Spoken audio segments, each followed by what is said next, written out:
अस्सलाम वालेकुम, कैसे हैं आप सब। सेक्शन 31 तक हमने लास्ट जो हमारा लेक्चर है उसमें डिस्कस कर लिया था, ठीक है। अभी हम सेक्शन 32 से स्टार्ट करेंगे। सेक्शन 32 के अंदर आपने ये देखना है, यहाँ पर वो बात करता है कि investment of money deposit in respect of land belonging to person incompetent. मतलब कोई एक ऐसा बंदा है जो ना अहल है, ठीक है। कोई ऐसा बंदा जो ना अहल है, ना अहल से मुराद कि उसका जो ज़हनी तवाज़न है वो ठीक नहीं है, ठीक है। और वो जो लैंड है वो उसके नाम के ऊपर है, ठीक है। जो जमीन गवर्नमेंट एक्वायर कर रही है वो किसी ना अहल बंदे की जमीन है। ना अहल का मतलब सिंपल है कि जिस जो बंदा दिमागी तौर पर जो है ना वो ना अहल है, मतलब कि दिमागी तवाज़न उसका ठीक नहीं है, ठीक है। तो फिर वहां पर बात आ जाती है इन्वेस्टमेंट की। वहां पर क्या बात आ जाएगी, इन्वेस्टमेंट की। तो गवर्नमेंट उसकी जो लैंड है या तो ये करेगी कि फॉर एग्जांपल गवर्नमेंट ने उसकी एक जमीन जो है वो एक्वायर कर ली है, तो जो उसका कंपेंसेशन होगा उसके बदले में वो उस बंदे को किसी और जगह पर दूसरी जमीन जो है ना वो खरीद के दे देगी। एक ये चीज क्यों, क्योंकि उस बंदे का तो करता ही नहीं है ना, दिमाग तवाज़ुन ठीक नहीं है, तो उसको तो नहीं पता कि उसने किस तरह से सारे एग्रीमेंट करने हैं। तो गवर्नमेंट उसको पैसे उसको नहीं देगी उसके हाथ में, बल्कि क्या करेगी, या तो उसको कोई जमीन लेके दे देगी या उसका पैसा इन्वेस्ट कर देगी। इन्वेस्ट कर देगी और उसको फिर क्या होगा कि सालाना उसके ऊपर आपको पता है इंटरेस्ट जो होता है वो लग जाता है और आपका पैसा जो है वो इंक्रीज होता रहता है। जब वो ठीक हो जाएगा देन उसका पैसा उसको दे दिया जाएगा। यहाँ सेक्शन 32 में सिंपल सी एक बात की गई है कि एक बंदा है वो ना अहल है, ठीक है, उसका दिमागी तवाज़ुन जो है वो ठीक नहीं है, तो गवर्नमेंट क्या करेगी, उसको या तो बदले में कोई जमीन खरीद के देगी, या फिर गवर्नमेंट सिक्योरिटीज हो जाएंगी, या फिर पेमेंट जो है वो इंटरेस्ट पर दे दी जाएगी। उसकी पेमेंट जो है वो कहीं पर इन्वेस्ट कर दी जाएगी। 32 में आपको सिंपल ये चीज कही गई है। उसके बाद सेक्शन 33 पे आ जाए। सेक्शन 33 में बात की गई है invest of money deposited in other cases, ठीक है। यहाँ पर वो बात करता है कि इन अदर केसेस में भी जो मनी है वो आपकी इन्वेस्ट की जा सकती है। जो आपका कंपनसेशन का पैसा है वो इन्वेस्ट किया जा सकता है। किस तरह से इन्वेस्ट किया जा सकता है, फॉर एग्जाम्पल एक बंदा है, उसने क्या किया कि उसने रिफ्यूज कर दिया, वो ले ही नहीं रहा, वो कहता है मैंने ये कंपनसेशन जो है वो नहीं लेना, ठीक है। या फिर जब आपके उसकी तकसीम हो रही थी, आपके कंपनसेशन की, हम पीछे अभी पढ़ के आए हैं कि जब आपने कंपनसेशन की तकसीम हो रही थी उसके दौरान कोई डिस्प्यूट अराइज हो गया है और वो जो केस था वो कोर्ट के पास कलेक्टर ने भेज दिया है। या फिर तीसरी चीज आ जाती है कि टाइटल के ऊपर अगर कोई क्वेश्चन रेज हो गया है कि एक बंदा ए कहता है भाई ये मेरी जमीन है, दूसरा बी कहता है ये मेरी जमीन है, अब तो कलेक्टर कंफ्यूज हो गया, गवर्नमेंट भी कि भाई इसको क्या करना है। तो जब तक वो मामला सोल्व नहीं होगा उनकी जो रकम होगी उसको क्या कर दिया जाएगा, इन्वेस्ट कर दिया जाएगा, ठीक है। 32 और 33 बिल्कुल सेम है। 32 में क्या बात की गई है कि एक बंदा है, उसकी जमीन को एक्वायर किया लेकिन उस बंदे का दिमागी तवाज़ुन ठीक नहीं है, तो आप क्या करेंगे, उसकी जो जमीन होगी उसका जो पैसा होगा या तो बदले में आप जमीन खरीद के दे देंगे उसको, या फिर आप उसके पैसे को इन्वेस्ट कर देंगे, ठीक है। फिर 33 में कहता है कि जब आप कंपनसेशन को डिस्ट्रीब्यूट कर रहे थे, जब आप तकसीम कर रहे थे, उसके उसके वक्त जो है आपका कोई डिस्प्यूट राइज हो गया है, या फिर उस बंदे ने जो है वो पैसे लेने से इनकार कर दिया और वो नहीं ले रहा, या टाइटल के ऊपर कोई क्वेश्चन रेज हो गया, कोई बंदा कहता है मेरा है, कोई कहता है मेरा है, देन भी क्या होगा कि वो जो कंपनसेशन का पैसा होगा उसको इन्वेस्ट कर दिया जाएगा, ठीक है। उसके बाद आते हैं सेक्शन 34 के ऊपर। सेक्शन 34 में बात की गई है पेमेंट ऑफ इंटरेस्ट, ठीक है।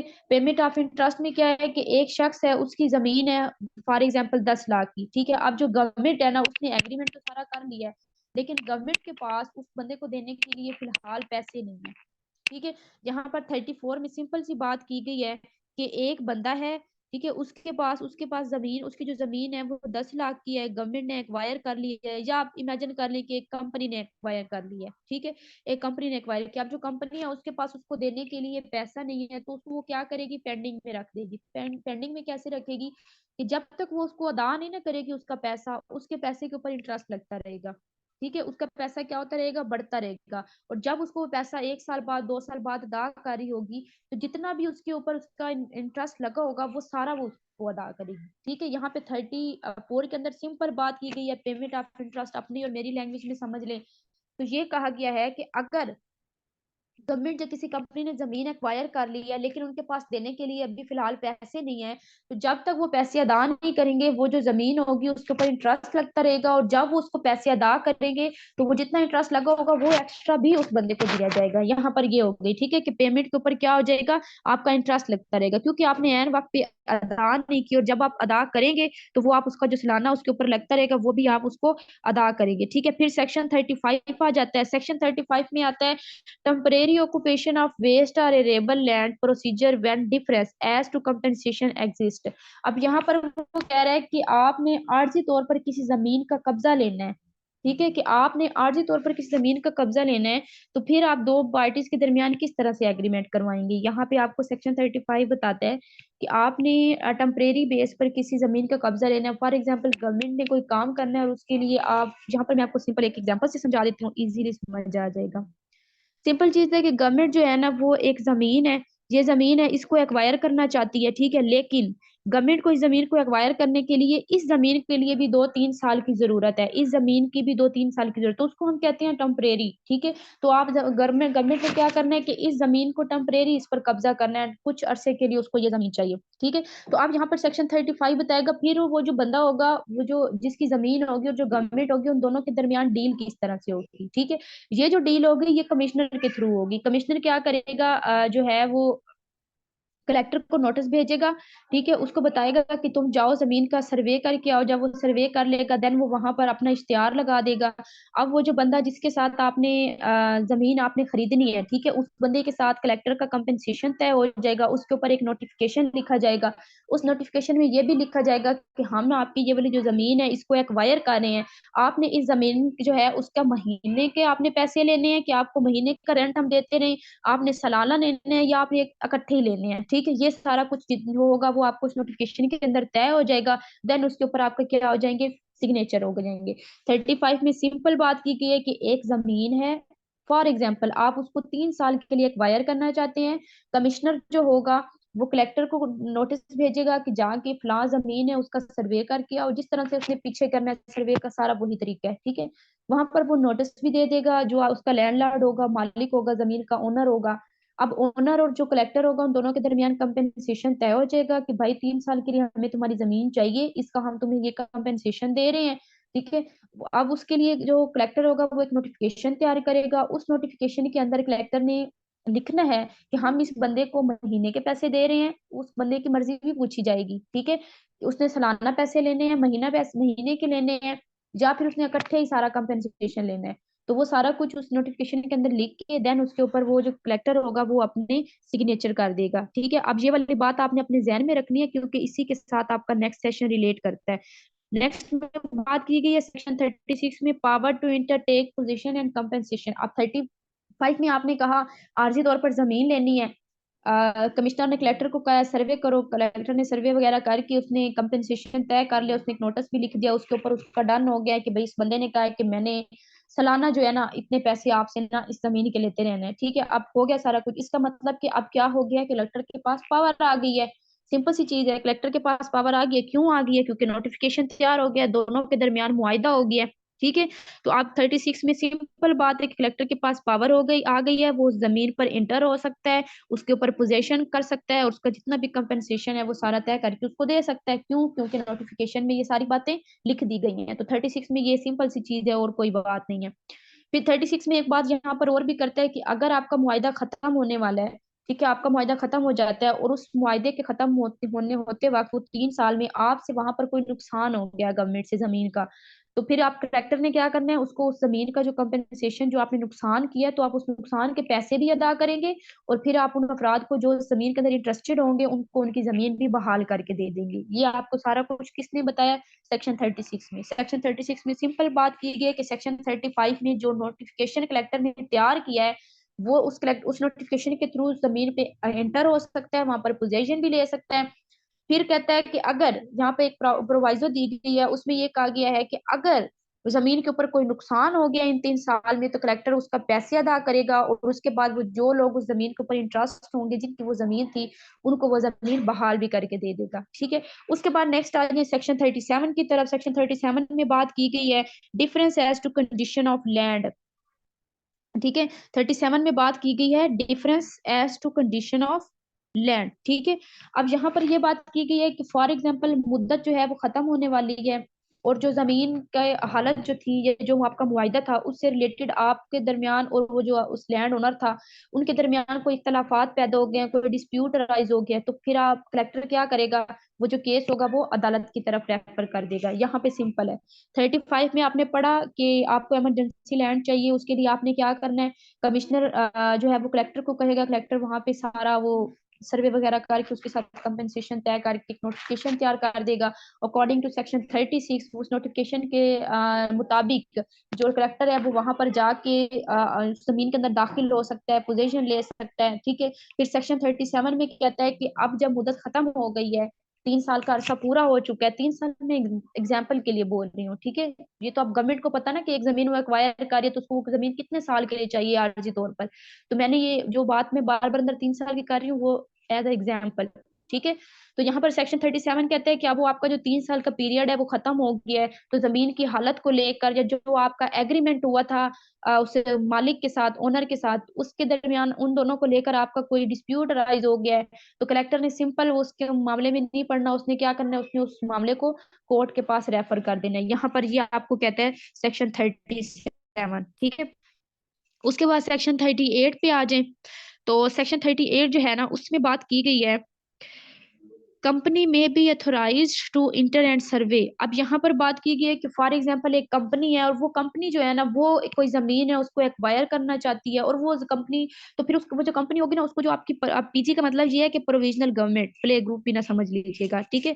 इसका मतलब है प्रोविजनल गवर्नमेंट। अब जो प्रोविजनल गवर्नमेंट होगी वो उस कंपनी को ये इजाजत देती है कि तुम जा सकते हो उस जमीन के ऊपर, या अपना कोई बंदा भेज के उस जमीन का सर्वे कर सकते हो जिसको तुम एक्वायर कर रहे हो। ठीक है। यहाँ पर प्रोविजनल गवर्नमेंट जो है 38 में सिंपल सी चीज है कि एक कंपनी है उसको भी ये अथॉरिटी दी जाती है, उसको अथॉरिटी कौन दे रहा है, प्रोविजनल गवर्नमेंट दे रही है। प्रोविजनल गवर्नमेंट उसको कहती है कि तुम्हारे पास ये परमिशन है, ठीक है, तुम्हारे पास ये इजाजत है कि तुम जो लैंड एक्वायर कर रहे हो तुम वहां पे अपना कोई बंदा भेज के, अपना कोई ऑफिसर भेज के सर्वे करवा सकते हो। सिंपल चीज होगी। उसके बाद सेक्शन 38A की तरफ आ जाए। ठीक है। सेक्शन 38A में बात की गई है इंडस्ट्रियल कंसर्न। सेक्शन 38 में बात की गई है इंडस्ट्रियल कंसर्न। अब इसको जरा गौर से समझ लीजिएगा। ठीक है। सेक्शन 38 में बात की गई है कि फॉर एग्जाम्पल कोई इंडस्ट्री है, सनती इदारा है कोई, ठीक है, और वो कोई जमीन एक्वायर करवाना चाहते हैं तो उनको भी एक कंपनी ही माना जाएगा, लेकिन उसके लिए कुछ शर्त भी हैं। ठीक है। फॉर एग्जाम्पल एक जमीन है, अब वो जमीन सॉरी फॉर एग्जाम्पल एक इंडस्ट्री है, ठीक है, वो जाती तौर पर भी किसी की हो सकती है, एसोसिएशन भी हो सकती है, कोई इंडस्ट्री भी हो सकती है, मतलब अली कोई है तो उसकी अपनी कोई जाती इंडस्ट्री उसने बनाई हुई है, ठीक है, सनती लिहाज से। अब जो अली है ना वो क्या करना चाहता है, वो जमीन को एक्वायर करवाना चाहता है। ठीक है। तो उसके ऊपर शर्त ये है कि उसकी कंपनी को तब कंपनी माना जाएगा, ठीक है, जब उसकी कंपनी में 100 वर्कर्स काम करते हों।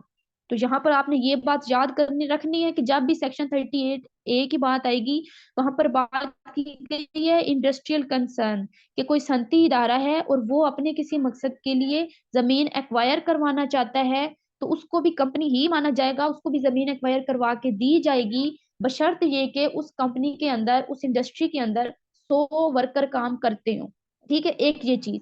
दूसरी चीज यहाँ पर ये देखी जाएगी कि वो जो सनती इदारा है, वो जो इंडस्ट्री है, वो जो लैंड एक्वायर करवाना चाहती है, आया वो अपने वर्कर्स के पर्पस के लिए करवाना चाह रही है, अपने वर्कर्स को कोई वो टाउन बना के देना चाहती है, उनको कोई फ्लैट, जैसे वो रिहायशी फ्लैट देते हैं उसके लिए बना लेना चाहती है कि उनको हम ये बना के दें, मतलब कि वो जो जमीन एक्वायर करवा रहे होंगे उसके अंदर पब्लिक का पर्पस लाज नहीं होना चाहिए। अब ये नहीं है कि कोई इंडस्ट्री है और वो आके लैंड एक्वायर करवाए और उसमें पब्लिक का कोई फायदा ना हो, तो इस तरह तो वो नाइंसाफी हो जाएगी ना। तो यहाँ पर सिंपल सी चीज आपने याद रखनी है सेक्शन 38 के अंदर, कि अगर कोई इंडस्ट्री है और उसके अंदर 100 वर्कर्स हैं, तो वो भी अपनी लैंड एक्वायर, वो भी अपने किसी मकसद के लिए लैंड एक्वायर करवा सकते हैं, बशर्त ये कि उस इंडस्ट्री के अंदर 100 बंदा काम करता हो। और दूसरा चीज कि वो जब लैंड एक्वायर करवा रहे हो तो उस लैंड एक्वायर करवाने के पीछे कोई पब्लिक पर्पस हो। सिंपल सी चीज है कि इस तरह की कंपनीज जब लैंड एक्वायर करवाती हैं तो वो अपने वर्कर्स के लिए करवाती है कि हमने अपने वर्कर्स जो है उनको रिहायशी जो टाउन है वो देने हैं, उनको छोटे छोटे फ्लैट बना के देने हैं, ईटीसी। यहाँ पे 38 में आपने सिंपल बात याद रखनी है 38 में, ठीक है, कि इंडस्ट्रियल कंसर्न है, वहां पर आपके एलिजिबल क्या कौन बंदे होंगे, जिसकी इंडस्ट्री के अंदर 100 बंदा काम करता है तो उसकी जो इंडस्ट्री होगी उसको कंपनी माना जाएगा, ठीक है। और वो पब्लिक पर्पस के लिए काम करवा रहे हैं तो उसको भी जमीन हम एक्वायर करवा के देंगे। यहाँ पे ये 38 में बात, 38A के अंदर बात की गई। देन 39 पे आ जाए, ठीक है। अच्छा, 39 में बात की गई है previous consent of commissioner and execution of agreement necessary, ठीक है। अब एक कंपनी है, उसने जमीन एक्वायर करवानी है, ठीक है, उसका सॉरी इंडस्ट्री है, ठीक है, उसके अंदर 100 बंदे काम कर रहे हैं तो उसको कंपनी तो हमने मान ली है। अब आपने याद रखना है कि हम सेक्शन 38A से, ये सेक्शन 30 से हम एक इंडस्ट्री वाली कंपनी के बारे में पढ़ रहे हैं, तो आगे हम जो भी रूल्स पढ़ेंगे वो इसी से रिलेटेड होंगे, ठीक है। सेक्शन 39 में वो कह रहा है कि अब एक कंपनी है, उसके अंदर 100 लोग काम करते हैं, वो पब्लिक इंटरेस्ट के लिए या पब्लिक पर्पस के लिए एक जमीन जो है उसको एक्वायर करवाना चाहती है, ठीक है। तो उसने क्या करना है, उसने दो काम करने हैं, ठीक है। यहाँ पर 39 के मुताबिक उसने दो काम करने हैं, उसने एक तो कमिश्नर से परमिशन लेनी है, दूसरा उसने गवर्नमेंट के साथ एग्रीमेंट करना है। दो काम करने हैं, एक इंडस्ट्री है उसमें 100 लोग काम करते हैं, गवर्नमेंट उसको एक कंपनी मानती है, वो जमीन एक्वायर करवा सकती है, लेकिन जमीन एक्वायर करवाने के लिए उसको दो काम करने होंगे अकॉर्डिंग टू सेक्शन 39। उसे कमिश्नर की परमिशन लेनी होगी और दूसरा काम उसे गवर्नमेंट के साथ एग्रीमेंट करना होगा। सिंपल सी चीज आ गई। उसके बाद सेक्शन 40 पे आ जाए। सेक्शन 40 में बात की गई है प्रीवियस इंक्वायरी की, ठीक है। प्रीवियस इंक्वायरी की कैसे, कि एक इंडस्ट्री है, उसने एक लैंड एक्वायर करवानी है तो उसके लिए कमिश्नर का कंसेंट होना जरूरी है, ठीक है। उसने कमिश्नर को सेटिस्फाइड करना है। वो कंपनी कमिश्नर को सेटिस्फाइड कैसे करेगी, फॉर एग्जांपल अली की कंपनी है, ठीक है, एक अली है, उसकी एक जाती तौर पर उसकी एक इंडस्ट्री है, ठीक है, और वो अपने वर्कर्स के लिए एक जमीन जो है उसको एक्वायर करना चाहता है, ठीक है। वो कहता है कि इसको ना वो हाउसेस बना के दे, छोटे छोटे घर, ताकि ये सारे जो है ना सिक्योर हो जाए, इनको घर भी मिले साथ, ठीक है।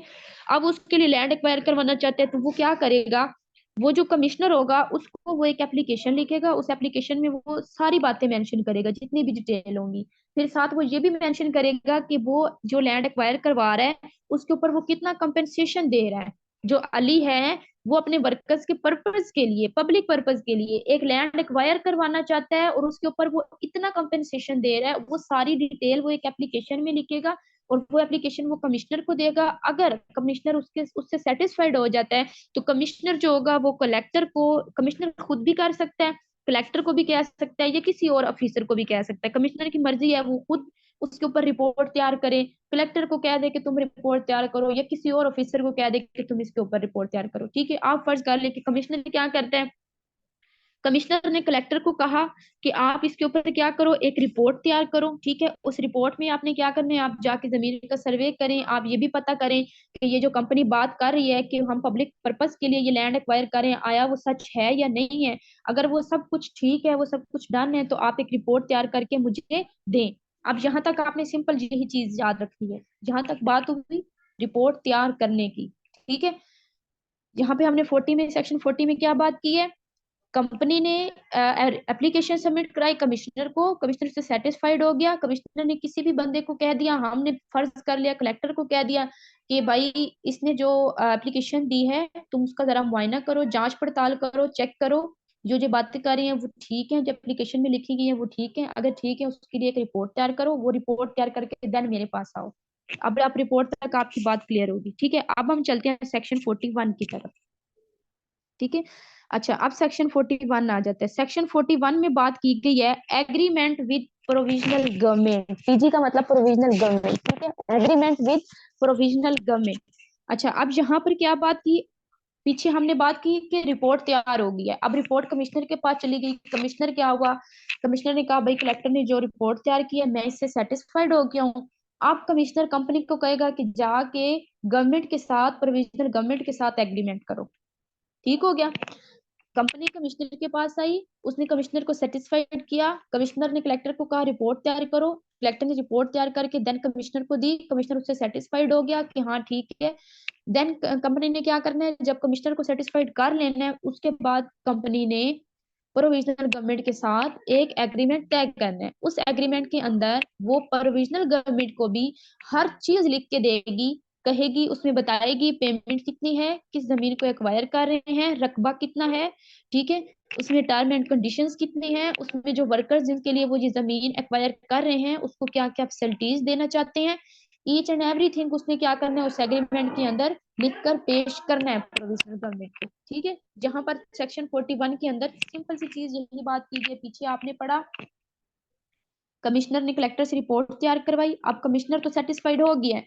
अब सेक्शन 41 में बात आ जाती है कि प्रोविजनल गवर्नमेंट के पास फिर आपने जाना है, प्रोविजनल गवर्नमेंट के पास आपने क्या करने जाना है, उनके साथ आपने एग्रीमेंट करने हैं, कंपनी का एग्रीमेंट होगा, उस एग्रीमेंट के अंदर पेमेंट लिखी जाएगी, कौन सी लैंड एक्वायर की जा रही है, उसका एरिया कितना है, उसके ऊपर कितना कंपेंसेशन हो रहा है, वो सारी चीजें आप करेंगे। उसके ऊपर टर्म्स क्या है, कंडीशंस क्या है, उसमें आप अपने वर्कर्स को क्या फैसिलिटीज दे रहे हैं, वो आपने ईच एंड एवरीथिंग उस एग्रीमेंट के अंदर आपने मेंशन कर देनी है। ये बात की गई है सेक्शन 41 के अंदर, ठीक है।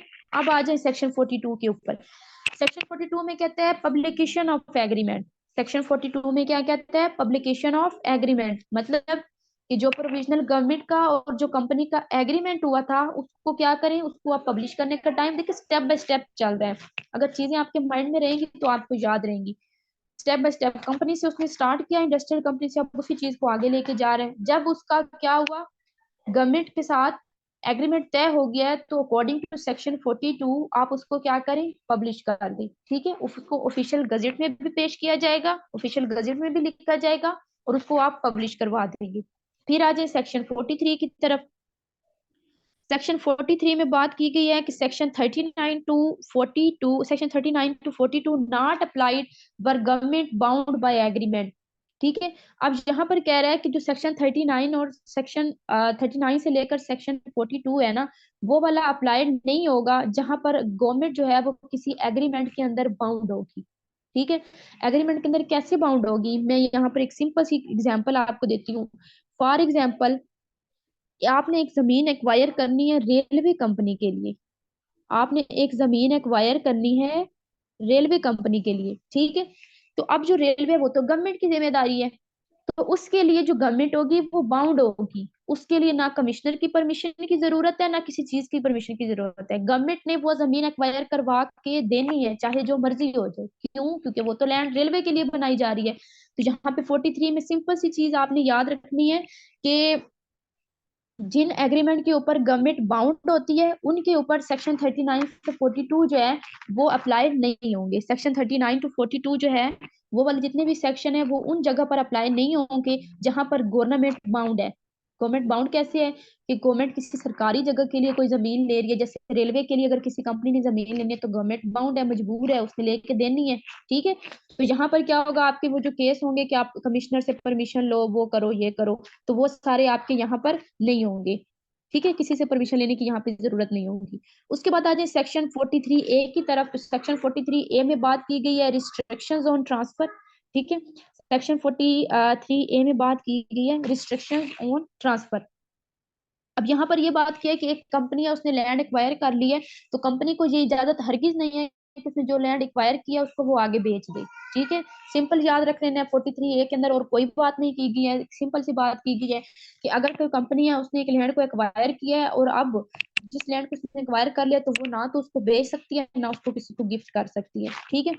फिर अगर वो चाहती है कि मैं इस जमीन को बेच दूं या किसी को गिफ्ट कर दूं तो उसको फिर उसके लिए प्रोविजनल गवर्नमेंट से जाके परमिशन लेनी होगी, ठीक है। यहाँ पर नीचे बेशक आप लिख लीजिएगा कि अगर वो फिर भी चाहती है कि मैंने इसको बेचना है तो उसको क्या करना पड़ेगा, प्रोविजनल गवर्नमेंट से परमिशन लेनी पड़ेगी। अदरवाइज वो ना तो किसी को गिफ्ट कर सकती है ना किसी दूसरे बंदे की ओनरशिप में दे सकती है ना वो उसको सेल कर सकती है, ठीक है। फिर सेक्शन 44 की तरफ आ जाए। सेक्शन 44 में बात की गई है how agreement with railway company में बी प्रूव्ड, ठीक है। अभी पीछे हमने बात की थी रेलवे वाली, अब वो यहाँ पे कह रहे हैं कि रेलवे के लिए जमीन चाहिए, ठीक है। रेलवे कंपनी को जमीन चाहिए तो उसकी रिस्पॉन्सिबिलिटी किसके पास होगी, प्रोविजनल गवर्नमेंट के पास ही होगी। मैंने पीछे भी आपको बताया, जारी सी बात है अगर रेलवे के लिए जमीन चाहिए तो वो गवर्नमेंट की ही जिम्मेदारी है, तो उसने ही उसको लेके देना है। तो सेक्शन 43 के अंदर जो एग्रीमेंट हुआ है उसके लिहाज से वो उसको जमीन क्या होगी, ऑक्युपाइड करके दे देगी, एक्वायर करके दे देगी, ठीक है। फिर आ जाए सेक्शन 45 की तरफ। सेक्शन 45 में बात की गई है सर्विस ऑफ नोटिस, ठीक है, कि आपने जो नोटिस भेजना है वो आपने किस तरह से भेजना है। तो उसमें भी कोई नहीं है आपका, यहाँ पर CPC जो 1908 आपको जो बताता है कि आपने इस तरह से समन को बुलाना है, इस तरह से आपने नोटिस भेजना है। यहाँ पर भी आपका सारा वही तरीका यूज होगा ठीक है, कि आपने करना क्या है कि आप अगर आपने किसी बंदे को बुलाना है तो आपने क्या करना है, उसको ये नहीं है कि आप कॉल करके बुला लें। आपका ये जितना भी प्रोसीजर आप हम स्टार्ट से लेके आप तक पढ़ रहे हैं, उसके दौरान आप किसी बंदे को बुलाना चाहते हैं तो आपने उसके लिए एक नोटिस तैयार करना होगा। उस नोटिस में दो चीजें होंगी, एक उसकी फोटो कॉपी होगी, एक ओरिजिनल होगी। जो ओरिजिनल होगी वो आप उस बंदे को भेजेंगे, ठीक है, उसके ऊपर सिग्नेचर करेगा, सिग्नेचर करके वापस वो ऑफिस के अंदर जमा होगा जहां से गया था कलेक्टर के पास से, ठीक है। देन वो जो फोटो कॉपी होगी वो उस बंदे के पास रहेगी, उस फोटो कॉपी के ऊपर और उस ओरिजिनल के ऊपर date time officer signature each and everything हर चीज मेंशन की जाएगी, ठीक है। सिंपल आपने याद रखना है कि सीपीसी जो है ना, सेंट्रल प्रोसीजर कोड, इसमें 1908 के अंदर इसमें समन को बुलाने का जो तरीका मेंशन किया गया है वही तरीका यहाँ पर भी मेंशन है। उसी तरीके से आपने यहाँ पर भी नोटिस भेजना है, उसी तरीके से आपने समन करना है, कोई डिफरेंट चीज नहीं है, ठीक है। बंदे का नाम आपने लाजमी मेंशन करना है, जिस बंदे को आपने बुलाना है उस बंदे का नाम लाजमी मेंशन हो। अगर वो बंदा अवेलेबल नहीं है, ठीक है, सिंपल कर लें कि आपने अली को बुलाना है और अली जो है वो अवेलेबल नहीं है, तो अली के घर के अंदर कोई और जो मेल बंदा होगा, मेल पर्सन होगा, कोई मेल, ठीक है, फीमेल नहीं मेल, और वो बालिग भी होना चाहिए, तो आप उसके नाम पे वो समन कर देंगे, ठीक है, उसको समन कर लिया जाएगा। अगर वो भी नहीं है और वो किसी और बाहर गया हुआ है तो आप किसी मस्जिद के दरवाजे पर या उसके घर का जो मेन दरवाजा होगा उसके ऊपर आप जाके कोई वो जो आपका नोटिस होगा, ठीक है, उसको जाके क्या करेंगे, वहां पे लगा देंगे कि जब भी वो देखे तो इस डेट पे यहाँ पर पेश हो। उसके बाद सेक्शन 46 की तरफ आ जाए। सेक्शन 46 में बात की गई है पेनल्टी फॉर, अच्छा अब यहाँ पर सिंपल इसने बात की है कि सेक्शन 46 में बात की है पेनल्टी की। अच्छा आपने ना पढ़ा होगा, जस्ट वेट, हाँ सेक्शन 46 में बात की गई है पेनल्टी की, ठीक है। पेनल्टी में वो क्या कहता है कि जो सेक्शन 4 के अंदर आपने पढ़ा था कि इन्वेस्टिगेशन का सारा तरीका जो है ना वो मेंशन है, ठीक है। फिर सेक्शन 8 के अंदर आपने पढ़ा था कि वो बाउंड्रीज वगैरह सेट करते हैं, अपने निशान लगा के आता है कि ये जमीन जो है वो अब हमारी हो गई है, गवर्नमेंट की हो गई है, ठीक है। तो यहाँ पर वो कहता है कि अगर कोई बंदा जानबूझकर इस इन्वेस्टिगेशन के दौरान कोई जानबूझकर गड़बड़ कर देता है, रुकावट डालता है, या जो जो बाउंड्रीज लगाई गई हैं उनको कोई नुकसान पहुंचाता है, तो उसके ऊपर फिर क्या होगा, उसको फाइन लगाया जाएगा। उसको क्या किया जाएगा, फाइन लगाया जाएगा, ठीक है। फाइन कौन लगाएगा, मजिस्ट्रेट लगाएगा। मजिस्ट्रेट क्या करेगा, उससे फाइन ले सकता है। फाइन क्या हो सकता है, 1 महीने की कैद हो सकती है, ठीक है, 1 महीने की कैद भी कर सकता है, या फिर 50 रुपए से बढ़ाकर जितना मर्जी चाहे मजिस्ट्रेट उससे फाइन भी ले सकते हैं।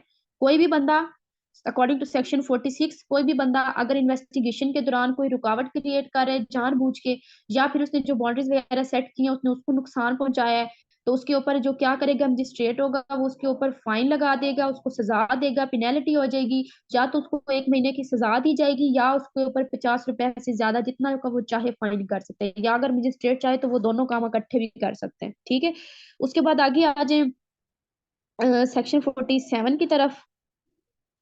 सेक्शन 47 में क्या कहता है, सेक्शन 47 में कहता है कि मजिस्ट्रेट टू इन्फोर्स सरेंडर, ठीक है। अब वही बात है जो पीछे मैंने आपको बता दी है। सेक्शन 46 में मैंने कहा कि एक बंदा है, उसने कोई नुकसान नुकसान कर दिया, फिर उसने कोर्ट में अपना गिल्ट भी मान लिया, उसने कहा कि हाँ बाकी मैंने ऐसा किया, मैंने जानबूझ के किया है, तो जो मजिस्ट्रेट होगा वो उसको सजा दे देगा, ठीक है। सजा कैसे, कि उसको 1 माह कैद भी कर सकता है और उसके ऊपर 50 रुपए फाइन भी लगा सकता है। ये बात मैंने पीछे आपको ऑलरेडी बता दी है, यहाँ पर वही बात है। उसके बाद सेक्शन 48 में आ जाए। सेक्शन 48 में बात की गई है कि completion of equation not compulsory, ठीक है।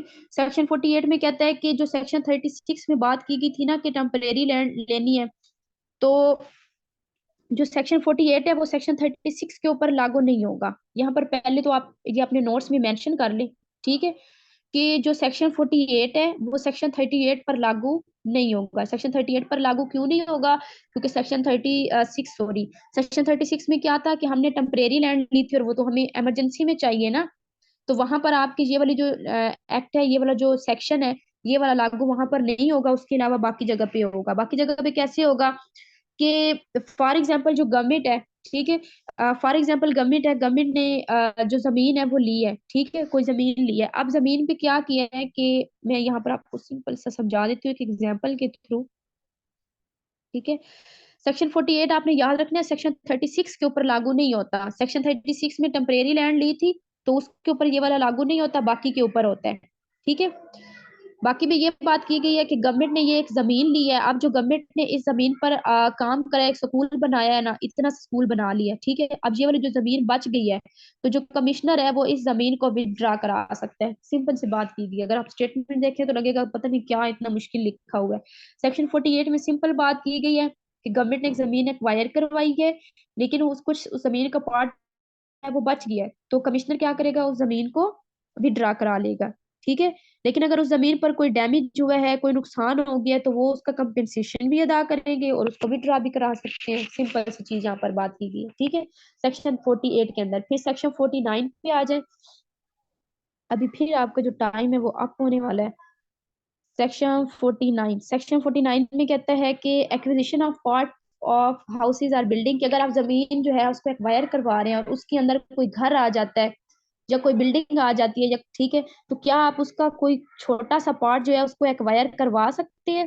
सिंपल चीज आप अपने माइंड से सोचिए, एक जमीन है ना, ये आप एक्वायर करवा रहे हैं, इसके साथ यहाँ पे एक घर है, ठीक है। अब जब आप इस जमीन को एक्वायर करने लगे ना, तो इस घर का इतना सा हिस्सा जो है ना, वो इस जमीन अंदर आता है। तो आप क्या इसको एक्वायर करवा सकते हैं, वो कह रहे हैं। तो यहाँ पर जवाब है नो। आप उस बंदे की जमीन को, उसके बंदे के घर को एक्वायर नहीं करवा सकते। फिर यहाँ पर एक प्रोवाइजो भी आती है। प्रोवाइजो ये आती है कि अगर उस घर का ओनर कहता है कि ठीक है, आप जो मेरा घर अंदर आ रहा है तो आप इसको अपने पर्पस के लिए यूज कर लें, बाद में मुझे वापस रिटर्न, जैसे विड्रा आपने पीछे बड़ा विड्रा हो जाएगी, ठीक है।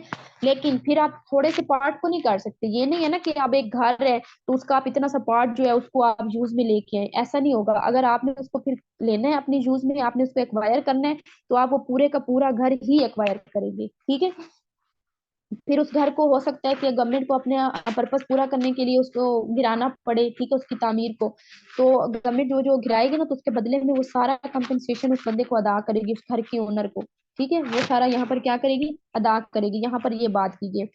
बस सिंपल आपने याद रखना है 49 में क्या बात की गई। 49 में बात की गई कि अगर किसी जमीन को एक्वायर करवा रहे हैं और उस जमीन के अंदर किसी घर का, किसी बिल्डिंग का या किसी के बिजनेस का कोई थोड़ा सा पार्ट आ रहा है, तो क्या आप उसको एक्वायर करवा सकते हैं? आप उसको एक्वायर नहीं करवा सकते। अगर आपको ओनर परमिशन भी देता है, तो आप वो थोड़ा सा हिस्सा एक्वायर नहीं करवाएंगे, आप पूरा का पूरा घर एक्वायर करवाएंगे, ठीक है। और देन अगर उसके ऊपर जो भी नुकसान होगा, आप उसका कंपनसेशन भी उसको अदा करेंगे और उसका रेंट भी अदा करेंगे जो आपका उसके साथ डील होगी, ठीक है।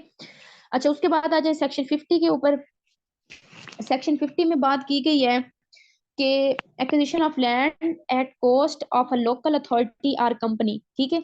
अब यहाँ पर सिंपल सी चीज है अपने, यहाँ पर वो कहता है कि अगर कोई बंदा है, उसने कोई लोकल अथॉरिटी है, जैसे बल्दियाती है या कोई म्यूनिसिपल कम्युनिटी है, ठीक है, कमेटी है, ठीक है, उसने क्या करना है, अपने किसी प्रोजेक्ट के लिए, कोई पब्लिक पर्पज के लिए वो कोई लैंड एक्वायर करवाना चाहते हैं, ठीक है।